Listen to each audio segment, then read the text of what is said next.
Que la vie est belle lorsqu'on est bien au chaud. En automne, lorsque les feuilles tombent, que le temps est mauvais et froid, l'isolation prend toute son importance. Ici, une bonne isolation permet d'économiser de l'énergie, surtout pour les bâtiments dont l'enveloppe est étanche au vent et à l'air.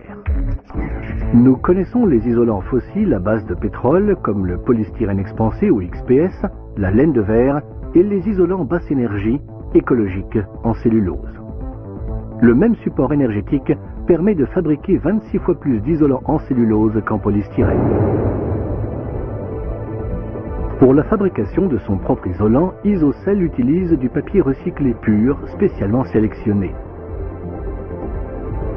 La fibre longue, caractéristique d'Isocell, est fabriquée dans des installations hautement spécialisées, d'où l'excellence de notre cellulose. Elle convient pour les nouvelles constructions, les rénovations en toiture, plafond, murs, sol, et ce, jusque dans les plus petits recoins. Des tests de vibration démontrent son feutrage parfait et sa sécurité d'affaissement même pour des épaisseurs d'isolation importantes. Son coefficient d'isolation thermique est identique à celui de la laine minérale. L'isolation cellulose d'Isocell permet en outre une pose sans joint et ainsi une amélioration supplémentaire de l'efficacité générale. La protection thermique est calculée de manière similaire à l'isolation thermique. Ici, le déphasage est le laps de temps nécessaire à une onde thermique pour traverser un élément de construction du côté extérieur jusqu'à la face interne dans le bâtiment. En termes d'isolation acoustique, la cellulose insufflée sans joint offre des valeurs d'insonorisation jusqu'à 7 décibels supérieures à celles des matelas de fibres conventionnels. Les tests de sécurité démontrent une remarquable résistance au feu. Les éléments testés présentaient une résistance au feu de 30, 60 et 90 minutes.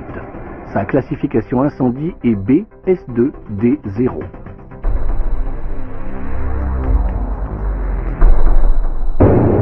La matière première de cette cellulose isolante à longue fibre, du papier journal recyclé, propre et trié.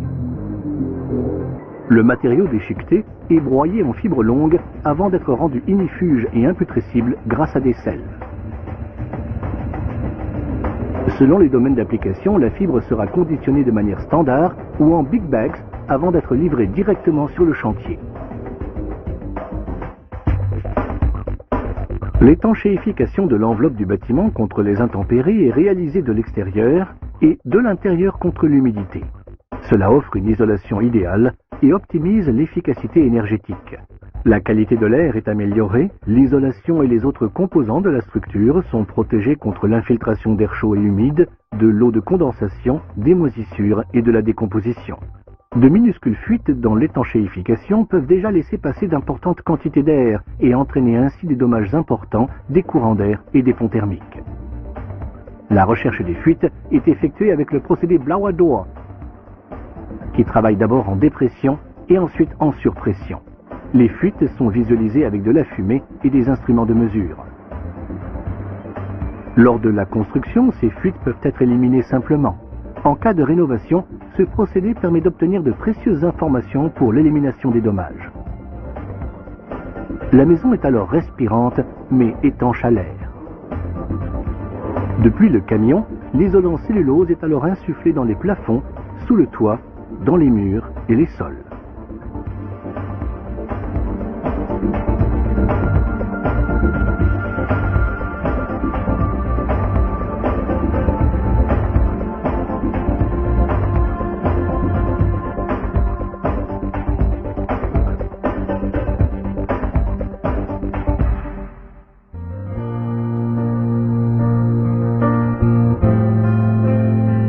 Que la vie est belle lorsqu'on est bien au chaud. L'objectif d'Isocell est d'apporter une plus grande qualité de vie.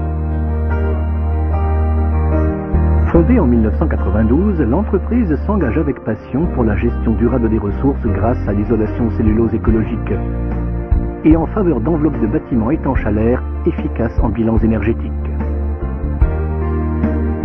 Le succès entraîne l'enthousiasme et génère le désir de savoir. Les projets de recherche augmentent les connaissances et nous transmettons volontiers notre savoir. Isocell.